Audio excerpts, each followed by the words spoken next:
તો કંપનીમાં જતા જતા ગાડીના બદલ્યા 3 ડ્રાઈવર અને રસ્તામાં પકડી લીધા અમને પોલીસે। સવારે નાહી ધોઈને તૈયાર થઈને આપણે જઈએ છીએ ગેરેજ અને ત્યાંથી જઈએ છીએ અલ્કેશભાઈની દુકાને અને ગામમાં મળી જાય છે આપણા 2 મિત્રો જે આપણી સાથે કરે છે કંપનીમાં જોબ।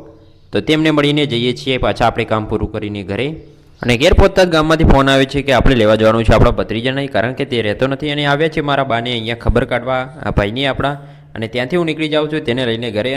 અને સવારથી સોસાયટીમાં આજે લાઇટ છે નહીં એટલે આપણા મોબાઈલનું ચાર્જિંગ થઈ ગયું હતું પૂરું, એટલે આ વિડીયો આગળથી આપણે ઉતારીએ છીએ ભાઈબંધના ફોનમાં અને ફટાફટ નીકળી જઈએ છીએ કંપની જવા માટે।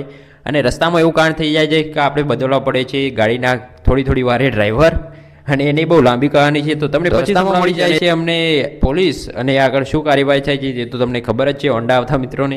અને ત્યારબાદ પહોંચી જઈએ છીએ અમે બેચરાજી, અને બેચરાજી રસ્તામાં ઊભા રહી છે એક ભાઈને લેવાને, તે ઘણો ટાઈમ લગાવી જાય છે, બધા કંટાળી જાય છે અને પછી આવે છે ત્યારે નીકળી જઈએ છીએ અમે હોન્ડા કંપનીમાં પહોંચી જઈએ છીએ અને ફટાફટ બધાનો પોતપોતાનો યુનિફોર્મ બધા પહેરવા લાગે છે। તો આ છે કંપનીનો બહારનો ગેટ, જો તમે આ બધા ફટાફટ મિત્રો યુનિફોર્મ પહેરી દે છે અને હજુ તો અમુક લોકો ગાડીમાં ઊંઘમાં જ છે, તમને બતાવું જો। અને ત્યારબાદ નાઇટ શિફ્ટ પૂરી કરીને નીકળી જઈએ છીએ બહાર, આવીએ છીએ 11:40 અમારી શિફ્ટ પૂરી થાય છે ત્યારે। અને જો આ છે પાર્કિંગ અને ત્યારબાદ નીકળી જઈએ છીએ ઘરે। જય માતાજી।